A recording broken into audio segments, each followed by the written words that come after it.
नमस्कार, स्वागत है आपका हमारी इस खास पेशकश में। ये फ्लैग्स देख रहे हैं आप, अमेरिका, यूक्रेन और रशिया, और मैं हूं आपके साथ निशान चतुर्वेदी। नमस्कार, आपके साथ मैं हूं सुमेरा खान। 1 साल हो गया है, लेकिन 1 साल से पहले आपको इस वक्त की बड़ी खबर बता दूं। अभी जब हम आपसे बात कर रहे हैं तो खार्किव, नेप्रोपेट्रोविस्क, पोल्टावा, डोनेस्क और खेरसॉन, सूमी, हर जगह एयर रेड अलर्ट है। और उससे भी बड़ी बात, अभी जब हम आपसे बात कर रहे हैं, इस शो की शुरुआत कर रहे हैं, उसी वक्त एक ब्रेकिंग न्यूज ये आ रही है कि ज़ेलेंस्की ने अपने कमांडर इन चीफ से अभी एक बहुत लंबी बैठक करना शुरू कर दिया है। जी हाँ, 1 साल पूरा हो चुका है और उस 1 साल के दौरान अभी भी ये नहीं कहा जा सकता कि किसको बढ़त हासिल है युद्ध के मैदान में। ना कोई हारा है, ना कोई जीता है, और यही सबसे बड़ी दुविधा है, क्योंकि किसी को भी वो बढ़त दिखाई नहीं दे रही है, चाहे वो रूस हो या फिर यूक्रेन के साथ खड़ा नेटो और यूरोप के देश। और इसी वजह से ये युद्ध अभी और लंबा खिंचता दिखाई दे रहा है। लेकिन क्या कुछ होना है, कैसे इस युद्ध ने दुनिया को बदला है, कैसे दुनिया के समीकरणों को बदला है, किस आगे आने वाली अंदेशे के लिए पूरी दुनिया को तैयार रहना, ये सब कुछ हम आपको बताएंगे, बात करेंगे, विश्लेषण करेंगे। हमारे साथ इस वक्त खास मेहमान मौजूद है, लेकिन उससे पहले इस वक्त की बड़ी खबर जो आ रही है, कुपियांस्क में रूस यूक्रेन के बीच में भीषण जंग है। इस वक्त की बड़ी खबर, कुपियांस्क की अगर बात की जाए तो वहां पर पिछले 3 दिन से बम्बार्डमेंट चल रहा है। ये इंफॉर्मेशन मैं आपको देना चाहता हूं।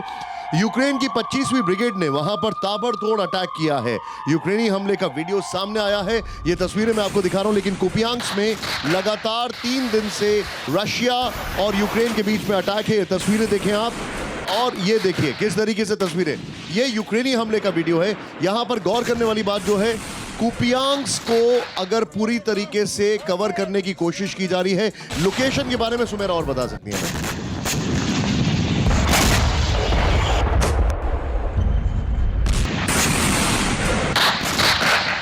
कुपियांस्क के बारे में बता रहे थे निशांत, आपने तस्वीरें देखी, लेकिन कुपियांस्क नहीं, डोनेस्क में भी यूक्रेन ने भीषण हमला किया है। यूक्रेन किसी भी सूरत में पीछे हटने के लिए तैयार नहीं है, डट कर खड़ा है रूस जैसी महाशक्ति के सामने। डोनेस्क में यूक्रेन ने भीषण हमला किया, उसकी तस्वीरें भी हम आइए आपको दिखाते हैं। ये वो इलाका है जहां लगातार पिछले 1 साल से आमने सामने युद्ध लड़ रहे हैं रूस और यूक्रेन के जवान। यूक्रेनी हमले में रूसी बख्तरबंद वाहन को कैसे तबाह किया है, उसकी तस्वीरें सामने आई हैं। हमले के बाद धुआं हो गया पूरा इलाका। देखिए तस्वीरें देखिए, और देखिए किस तरह से रूस के बख्तरबंद वाहन को नुकसान पहुंचाया गया। ये तस्वीरें डोनेस्क की है। इस सब के बीच में डोनेस्क की अगर बात की जाए तो वहां पर अभी बहुत तगड़ी जंग चल रही है। और हमारे पास जो इंफॉर्मेशन है वो ये है कि डोनेस्क के एक बड़े इलाके पर यूक्रेन का कब्जा है, जो कि उनको उससे मुक्त करना है। लेकिन ऐसा लगता है कि चैलेंजर 2 टैंक बहुत जल्द यूक्रेन को मिलने वाला है। ब्रिटेन का ये टैंक है। सबसे पहले ब्रिटेन ने अपने टैंक्स देने की अनाउंसमेंट किया था, जिस तरीके से अपने ब्रिमस्टोन मिसाइल्स देने की बात की थी। और कल ही ऋषि सुनक और ज़ेलेंस्की के बीच में बातचीत हुई है। तस्वीरें आपके सामने हैं, हम आपको दिखाने जा रहे हैं। ब्रेकिंग, ब्रिटेन के रक्षा मंत्रालय ने वीडियो भी जारी किया है। युद्ध में ताकत बढ़ाने के लिए यूक्रेन का ये टैंक जरूरी है। गौर करने वाली बात यह है कि ये जो आपको मैं बता रहा हूं कि अभी इस वक्त जब हम आपके सामने शो लेकर आए हैं, तो एक बड़ा पलटन जो है यूक्रेन का, वो ब्रिटेन में, वो जर्मनी में ट्रेनिंग ले रहा है। कहीं टैंक की ट्रेनिंग चल रही है तो कहीं आर्मामेंट्स की ट्रेनिंग चल रही है।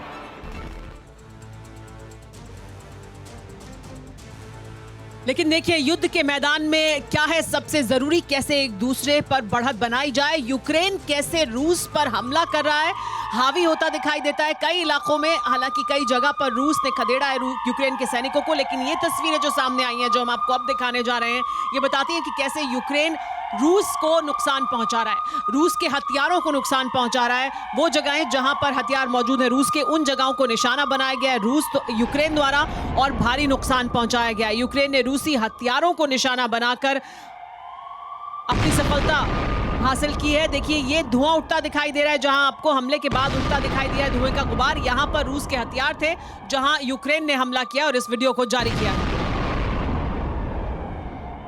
इस सब के बीच में एक और बड़ी खबर आ रही है। यूक्रेनी सैनिकों की ट्रेनिंग जो है अभी जारी है। जैसा कि हम आपको पहली खबर में बता रहे थे, यूक्रेनी सैनिक जो हैं उनकी ट्रेनिंग चल रही है, जिसकी ब्रेकिंग और जिसकी तस्वीरें हमारे सामने आई हैं। एंटी टैंक ग्रेनेड लॉन्चर की ट्रेनिंग ले रहे हैं सैनिक। जर्मनी में ये ट्रेनिंग चल रही है। जैसे जर्मनी में 2 चीजों की ट्रेनिंग चल रही है, एक जो आर्मामेंट्स उनको दिए जा रहे हैं, दूसरे लेपर्ड 2 टैंक की ट्रेनिंग चल रही है।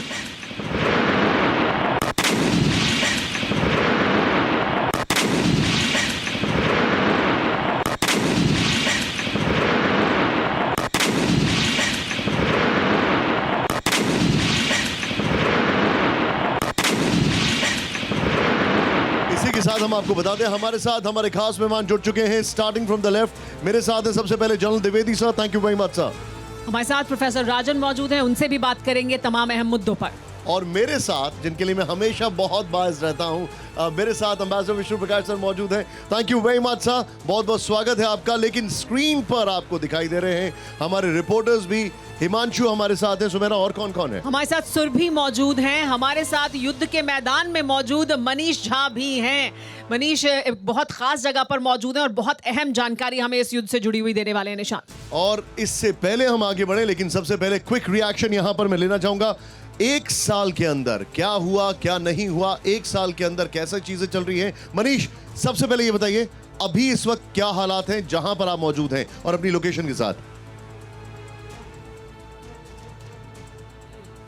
बिल्कुल निशान, देखिए इस वक्त मैं इस युद्ध के एपिसेंटर डोनेट्स्क में मौजूद हूं। आप लगातार बता रहे हैं कि डोनेट्स्क में किस तरह से हमले बढ़ रहे हैं, लेकिन इन हमलों के बीच में आज युद्ध की सालगिरह पर हम आपको बताएंगे कि देखिए किस तरह से रूसी सेना भी इस हमले का पलटवार करते हुए अपना जान पर खेल कर रही है कि वो जब हेलीकॉप्टर से आ रही है, चूंकि अब यूक्रेन के पास पश्चिमी देशों के एयर डिफेंस सिस्टम है, तो वो क्या कर रही है कि जैसे ये देखिए मैं इस मनीष मैं आपको रोकने के लिए माफी चाहूंगा। पहले अपने दर्शकों को बता दूं जिस जगह मनीष मौजूद हैं वहां पर अभी इस वक्त इंटरनेशनल जर्नलिस्ट भी मौजूद नहीं है।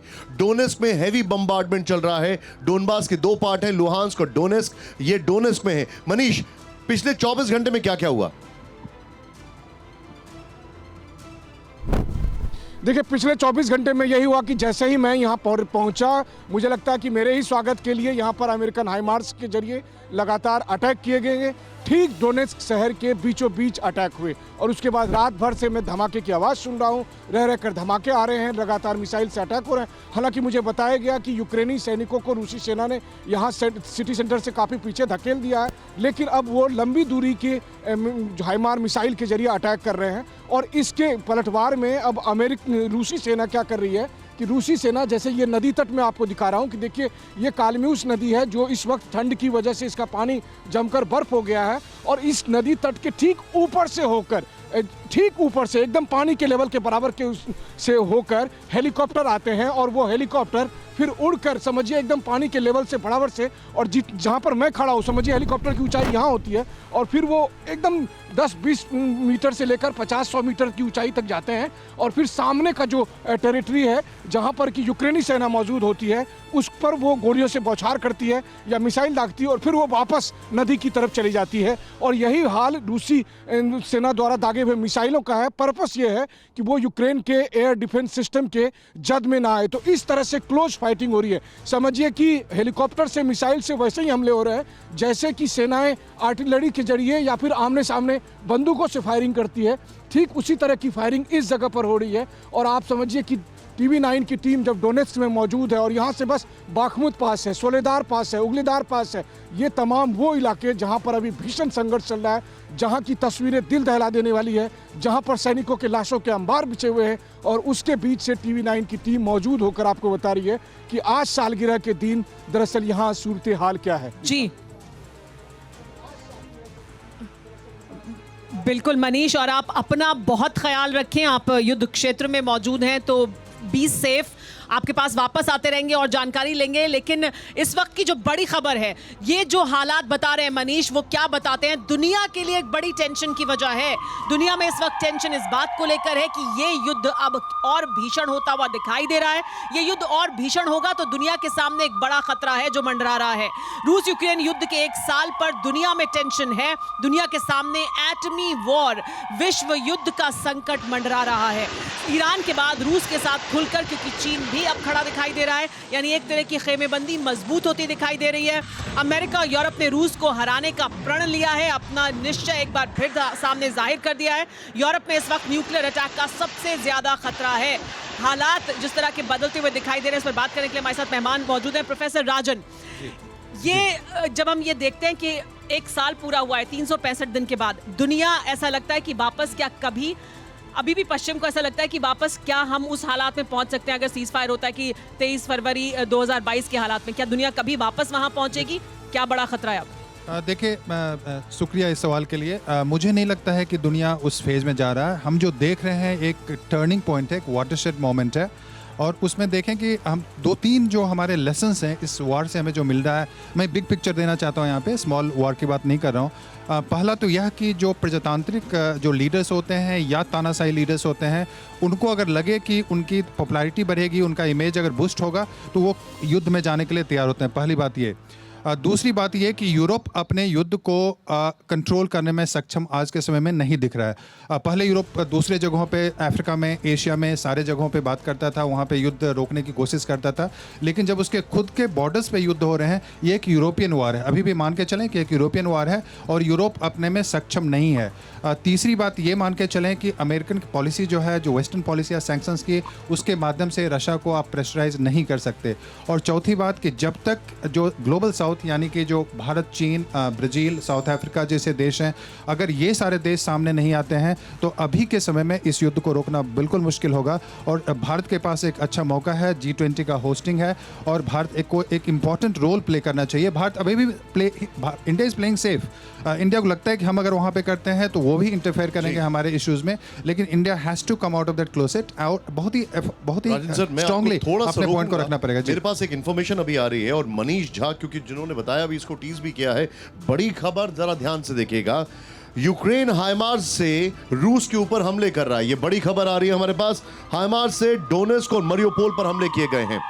बड़ी बात जो है, मरियोपोल पर जो अटैक किया गया है उस पर पूरी दुनिया ने बहुत चिंता जताई है, क्योंकि 150 किलोमीटर से ज्यादा रूस तक कर रहा है हमला।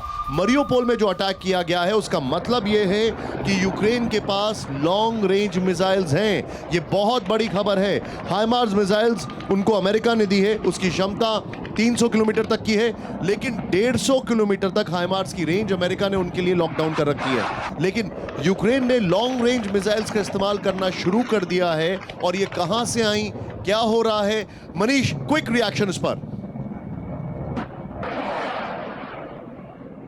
बिल्कुल, देखिए, क्योंकि मरियोपोल मैं खुद कई बार जा चुका हूं, मुझे लगा था कि मरियोपोल अब सुरक्षित हो गया है, लेकिन अब यूक्रेन की तरफ से लंबी दूरी के हाइमार मिसाइल का इस्तेमाल किया जा रहा है। तो इसका मतलब है कि बहुत सारी ऐसी लंबी दूरी की मिसाइलें जो यूक्रेनी सेना तक उपलब्ध हो गई है, जिसके बारे में आधिकारिक तौर पर अभी नहीं बताया जा रहा है, उसके जरिए मारियोपोल, डोनेट्स्क या फिर यहीं पास में मकीव का, इन इलाकों में हमले हो रहे हैं। और इसकी वजह से आप समझिए कि इसके बावजूद कि यूक्रेनी सेना को यहाँ से धकेला गया है, वो थोड़े पीछे चली गई है, लेकिन वहाँ दूरी से वो 150 किलोमीटर के रेंज में हमला कर रही है। इसका परिणाम ये होगा कि अगर खार्किव में हमला करेंगे तो वो बेलगोरोद से आगे चले जाएगा हमला, या फिर यहाँ पर जहाँ रूसी सेना सोचती है कि अब उनके लोग सुरक्षित हैं, वहाँ पर भी वो लंबी दूरी के मिसाइल से हमला कर सकते हैं। तो खतरा और अधिक बढ़ गया है, लड़ाई का स्केल बढ़ गया है। और युद्ध के सालगिरह के मौके पर जब मैं यहाँ लोगों से बात कर रहा हूं तो उनका कहना यही है कि उन्हें लग ही नहीं रहा कि कभी आप जो बता रहे हैं विष्णु सर, नॉर्मल हो पाएगा नहीं। आप मनीष मेरे साथ बने रहिए। विष्णु सर,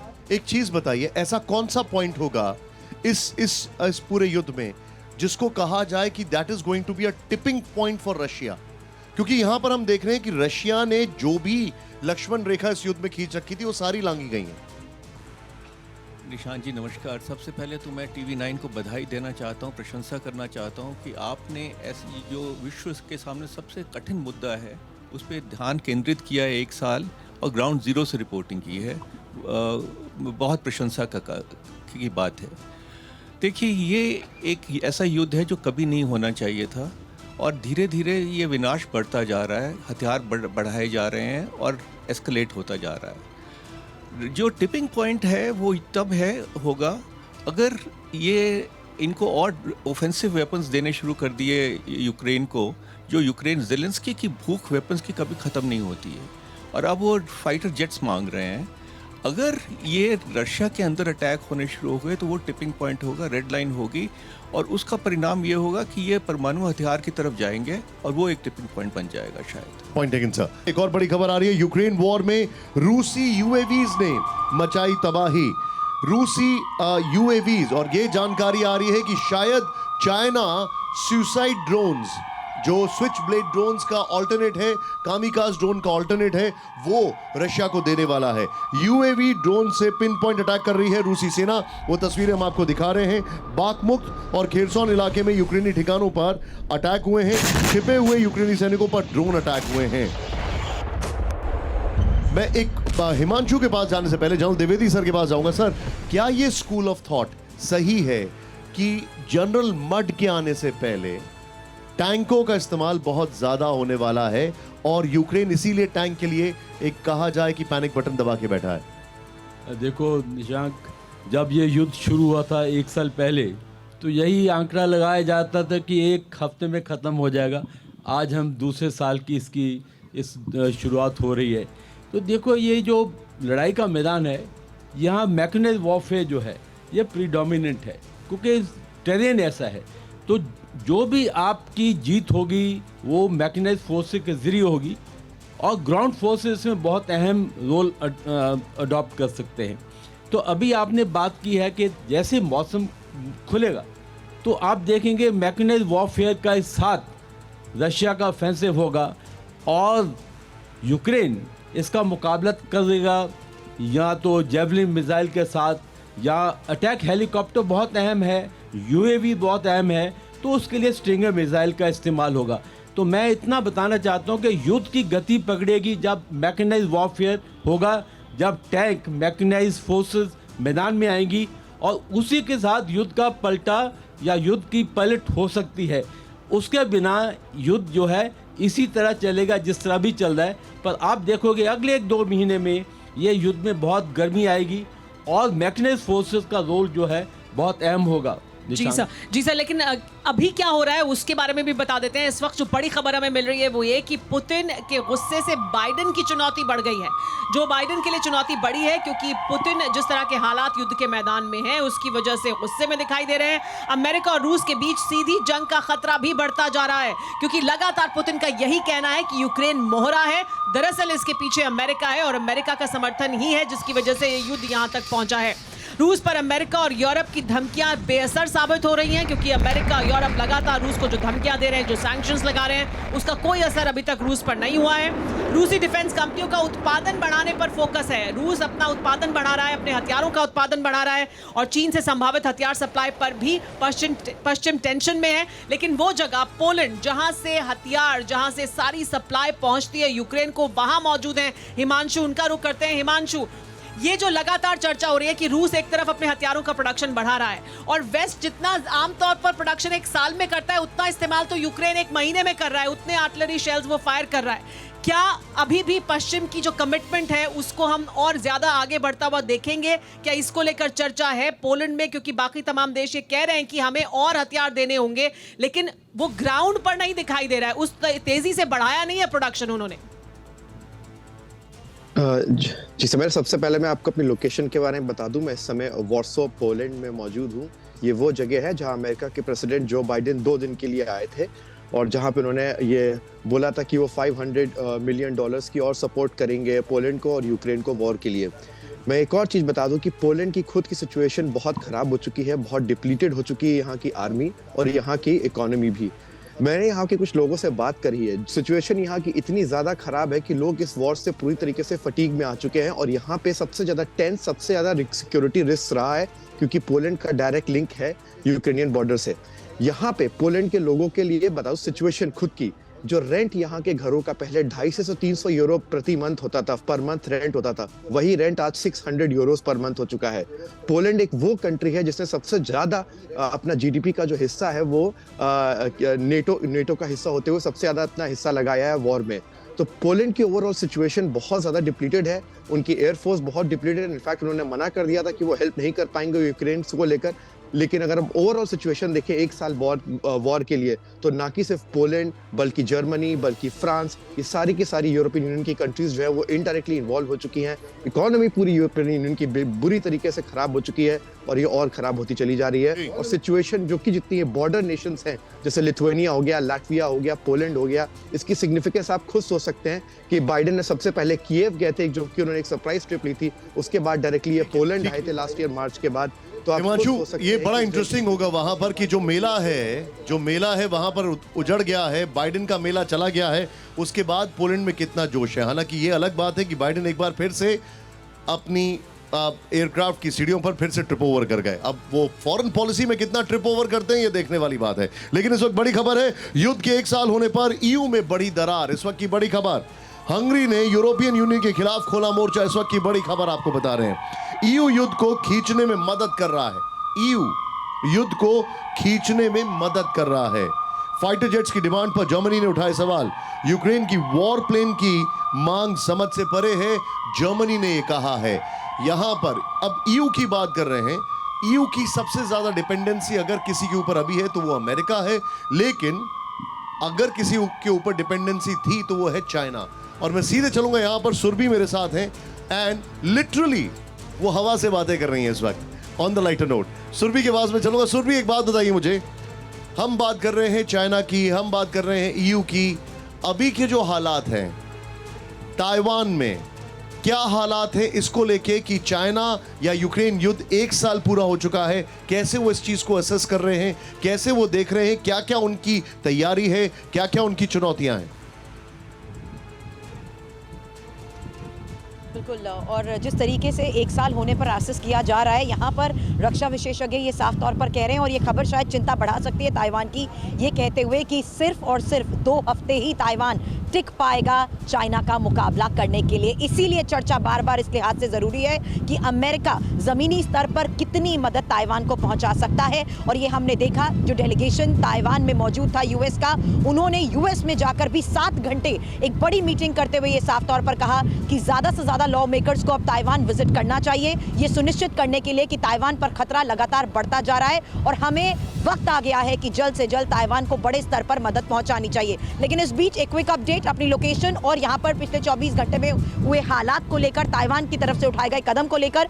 निशांत, इस वक्त मैं शीशिंगस्तान बिल्कुल एयरफोर्स स्टेशन के बाहर हूँ, जहाँ से थोड़ी देर में यहीं से आप फाइटर जेट्स की उड़ान भरते हुए देखेंगे। और इस बीच आपको एक अपडेट दे दूं कि अभी तक ट्रैक किया गया है ताइवान की तरफ से कि 37 चाइनीज मिलिट्री एयरक्राफ्ट और 6 नेवल वेसल आज इस सीमा को लांघते हुए अंदर आने की कोशिश कर रहे थे। और यही वजह है कि ताइवान लगातार उन्हें मॉनिटर करने के लिए एयरक्राफ्ट, नेवल शिप्स और लैंड बेस्ड मिसाइल्स मॉनिटर करते हुए ये देखने की कोशिश कर रहा है कि ताइवान हर रोज किस तरीके से उस मीडियन लाइन को क्रॉस करते हुए आगे बढ़ रहा है। मैं दूसरी तरफ जाना चाहूंगी। मैं इस वक्त फेस अप कर रही हूँ इसी एयरफोर्स स्टेशन के सामने पैसिफिक ओशन को, और ये वो जगह है, ये वो सेंसिटिव जोन है निशान, जहाँ से हर रोज हम देखते हैं कि किस तरीके से अपनी ताकत का एहसास चाइना को ताइवान कराने की कोशिश करता है, क्योंकि यहीं से फाइटर जेट्स उड़ान भरते हुए न सिर्फ ये कोशिश और सुरभि, वाकई यही वो जगह है जाके ताइवान और ये पूरा इलाका जो एक नया युद्ध का फ्रंट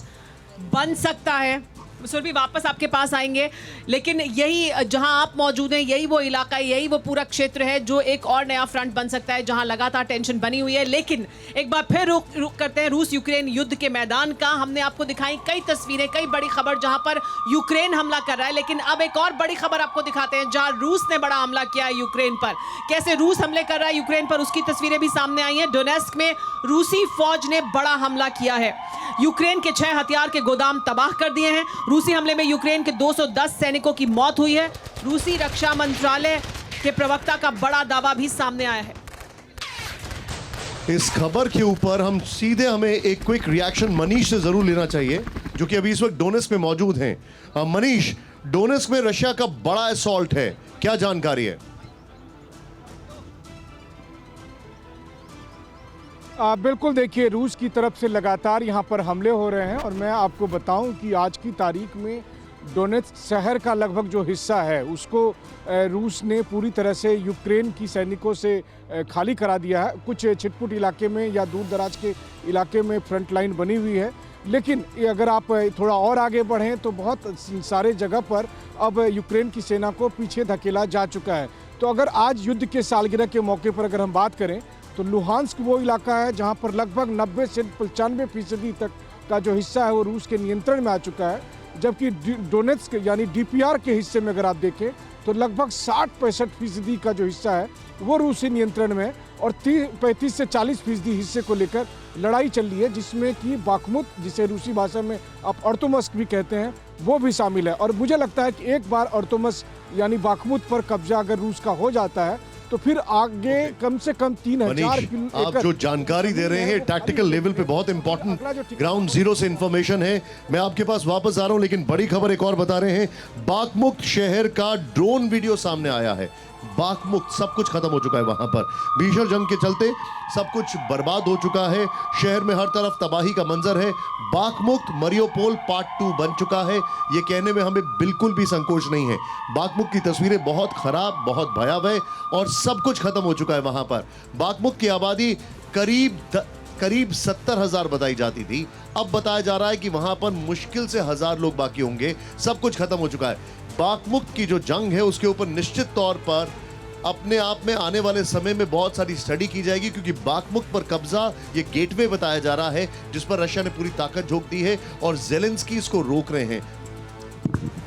और बाकमुत ही नहीं, मारियोपोल में देखिए किस तरह का हाल है, वो भी आपको दिखाएंगे हम। बाकमुत के अलावा मारियोपोल एक ऐसी जगह है जहां पर लगातार हमने देखा है कि कैसे वहां से लोगों का पलायन हुआ है, जो वहां रहते थे लोग, और वहां किस तरह के अभी भी हमले किए जा रहे हैं उसकी तस्वीरें सामने आ रही हैं। मारियोपोल में भी लगातार हमले किए जा रहे हैं। यूक्रेन ने मारियोपोल पर हमलों को और तेज कर दिया है, ताबड़तोड़ अटैक कर रहा है यूक्रेन। यहाँ पर लगातार तीसरे दिन शहर में हुआ है धमाका। तो यूक्रेन भी मारियोपोल को हासिल करने के लिए अभी भी डटा हुआ है, कोशिश कर रहा है। लगातार तस्वीरें देखिए, यूक्रेन ने मारियोपोल में किस तरह से अटैक किया है। यहाँ पर यूक्रेन की तरफ से जो धमाके किए गए हैं वो तस्वीरें भी आप देख रहे हैं। और हमारे साथ यहाँ अब एक खास मेहमान और जुड़ गए हैं, विनोद ऑगस्टीन सर हमारे साथ जुड़ गए हैं। विनोद ऑगस्टीन सर, ये जो हम जगहें देख रहे हैं, बाकमुत, मारियोपोल, यहाँ अभी भी पिछले 1 साल से इन जगहों पर लगातार युद्ध जारी है और अभी भी उसी तरह के हालात बने हुए हैं। यानी रूस वो गेन नहीं हासिल कर पा रहा है जो वो करना चाहता है। अभी रूस अगर वो नहीं कर पाएगा हासिल जो वो चाहता है, तो अभी हम और कितना देखेंगे इस युद्ध को लंबा खींचते हुए, क्योंकि पुतिन ने तो अपना इरादा साफ जाहिर कर दिया है that he is in this for the long haul. देखिए, जनरल साहब बैठे हैं, ये भी मेरे जो मैं कहने जा रहा हूँ उससे ही will also agree with me. एक स्कॉच्ड अर्थ पॉलिसी जो रशियन आर्मी के द्वारा लिया गया था, एक बार आपने एक शहर को कैप्चर कर लिया, उस पर आप एक ऑक्यूपाइंग फोर्स को छोड़ते हैं, बूट्स ऑन द ग्राउंड। वो जो ऑक्यूपाइंग फोर्स वहाँ रह जाता है, बाकी चीज़ों के नियंत्रण में लेता है, जैसे वाटर सप्लाई हो, खाना पहुंचाना हो, ये सारी चीज़ें, और वो आगे बढ़ जाते हैं। जो कैप्चरिंग फोर्स होती हैं वो आगे बढ़ जाते हैं। लेकिन जब इनकी जो ऑक्यूपाइंग फोर्सेस, जब एक बार आप गेन हासिल कर चुके हैं और ऑक्यूपाइंग फोर्सेस उस जगह को ले लेते हैं और आप आगे बढ़ जाते हैं, दैट इज़ द टाइम आप देखते हैं कि यूक्रेन आकर के फिर से उस जगह को अटैक करके वापस रिकैप्चर कर ले रहा है। सो कहीं ना कहीं इनका जो पोस्ट अटैक जो एक्शंस होना चाहिए, जो प्रोफेशनल आर्मी करती है, यहाँ पे रशिया का पोस्ट अटैक जो सर, मुझे तुरंत सुरभि के पास जाना। द्विवेदी सर, फुट सोल्जर्स की कमी। बिल्कुल ठीक है। देखो, इन्होंने ठीक बताया, जब आप एक किसी भी शहर को कब्जा लेते हैं उसके बाद स्टेबिलिटी ऑपरेशन होते हैं, यानी कि आप पूरे शहर को स्टेबल करते हैं। उसी टाइम क्या होता है कि जो हारी फौज है वो फिर अनकन्वेंशनल वॉरफेयर यानी कि लो इंटेंसिटी कॉन्फ्लिक्ट में आ जाती है और वो स्टेबिलिटी ऑपरेशन को कामयाब नहीं होने देती। अभी आपने ताइवान की बात की, चीन में मैं बहुत टाइम रह चुका हूँ, चीन हमला कर सकता है पर वो ताइवान को स्टेबलाइज नहीं कर पाएगा। को टीज कर दिया है क्योंकि रूस को बड़ी मदद भेज सकता है चीन। इस वक्त की ये बड़ी खबर मैं आपको बता रहा हूं, ये बहुत बड़ी खबर है। ड्रोन और मिसाइल भेजने की तैयारी कर रहा है चीन, ये बड़ी खबर है। कल पुतिन और वांग यी की मॉस्को में हुई मुलाकात, यूक्रेन को लेकर पुतिन और वांग यी की वो है सुसाइड ड्रोन्स, जो कि चाइना आई थिंक अगर दुनिया में लार्जेस्ट प्रोडक्शन की बात करें तो कर सकता है किसी भी पॉइंट पर। मैं सीधे चलूंगा सुरभि के पास, जो कि इस वक्त वॉर ड्रिल ताइवान की कवर करने के लिए ताइवान में मौजूद हैं, जो कि अभी होने वाली है। सुरभि, चाइना जो है वो सप्लाई कर सकता है ड्रोन्स और खासकर सुसाइड ड्रोन्स। चाइना की इस युद्ध में एंट्री क्विड प्रो को होगी। अगर वो ताइवान के ऊपर कुछ करेगा तो रशिया का भी समर्थन मिलेगा। साई इंगवेन यूक्रेन को हथियार पहुंचा रहे हैं, कितनी टेंशन है उनको रूस को लेकर? रूस को लेकर टेंशन है, लेकिन इस बीच एक क्विक अपडेट आपको मैं देना चाहूंगी, क्योंकि यहाँ पर जिस तरीके से खबरें सामने आ रही हैं ड्रोन सप्लाई को लेकर जो कि रशिया को किए जाने हैं। मैं आपको बता दूं, इससे पहले भी जिस तरीके से यहाँ पर मैन्युफैक्चरिंग कंपनीज थी वो Su-27 के ज़्यादातर पार्ट्स रशिया को सप्लाई कर रही थी वॉर प्लेन्स को लेकर। लेकिन अब ड्रोन्स को लेकर ये इन्फॉर्मेशन फिलहाल निशांत यहाँ पर आई है कि ZT-180 ZT-180 ड्रोन और ऐसे 100 प्रोटोटाइप्स ड्रोन को सप्लाई करने की तैयारी के तहत यहाँ पर बड़े फैसले लिए जा रहे हैं और उन कंपनीज के साथ चर्चा की जा रही है जो एक बड़ा ऑल्टरनेट मानते हैं इन ड्रोन्स को जो ईरान की तरफ से अभी तक रशिया को मिले हैं। ये भी इंफॉर्मेशन शेयर की गई है कि लगभग 35 से 50 किलो का ये वॉरहेड कैरी करते हुए इन ड्रोन्स की सप्लाई आज के समय में रशिया के लिए बहुत ज़्यादा क्रूशल होगी। और जिस लिहाज से इन कंपनीज के बीच चर्चा की जा रही है कि जल्द से जल्द हालात को देखते हुए विद इन अ मंथ यानी 30 दिन के अंदर ऐसा करना बहुत ज़रूरी भी हो चुका है। लेकिन ऑन दी अदर हैंड ना सिर्फ ये इंफॉर्मेशन सामने आ रही है लेकिन चर्चा इस लिहाज से भी यहाँ पर की जा रही है कि अगर आज इस हालात में चाइना रशिया की मदद कर रहा है, चाहे वो ड्रोन सप्लाई को लेकर हो, चाहे वो मिसाइल इंफॉर्मेशन को लेकर हो, क्या ये रशिया की एम्बैरसमेंट है? क्या ये रशिया का फेलियर है कि आज उसे चीन के साथ सहयोग के साथ मैदान में यानी वॉर बैटल ग्राउंड में बने रहने की जरूरत पड़ चुकी है? ये इस लिहाज से भी चर्चा यहाँ पर की जा रही है क्योंकि चाइना और रशिया बिल्कुल सुरभि, बहुत वैलिड पॉइंट आपने सामने रखा है। नो डाउट लेकिन बहुत वैलिड पॉइंट आपने सामने रखा है लेकिन रशिया ये भी दिखाना चाहता है कि उसके साथ दुनिया में कौन कौन सी बड़ी शक्तियां खड़ी हैं और फिर जब युद्ध का बाजार गर्म है, अपने हथियारों को बेचने के लिए हर देश आगे बढ़ रहा है तो चीन क्यों पीछे रहे? चाहे चीन को भी ये इंटरेस्ट है कि वो भी अपने हथियारों को आगे लेकर बढ़े।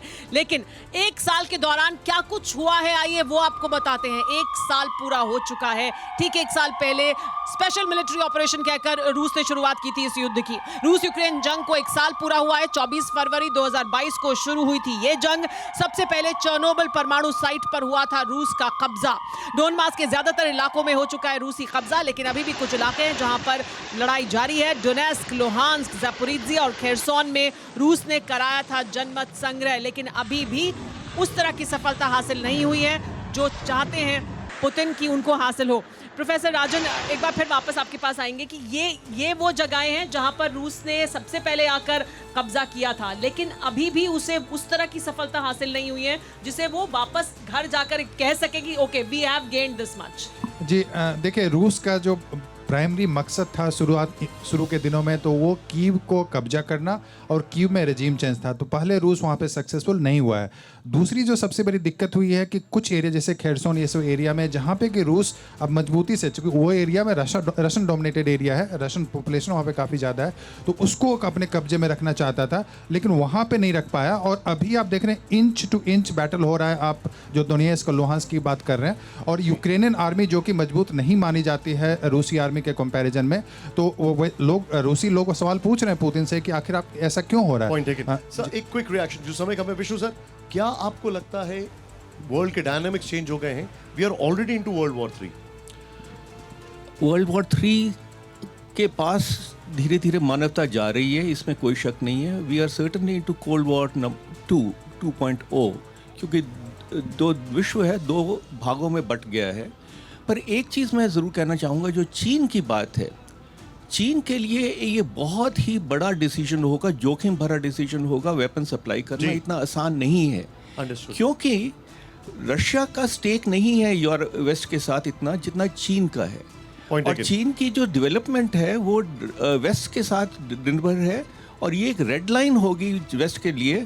तो चीन इतनी जल्दी डिसीजन लेगा नहीं। चीन के लिए रशिया एक इस वक्त बहुत एक तरह से गले में पत्थर पर पड़ा हुआ है।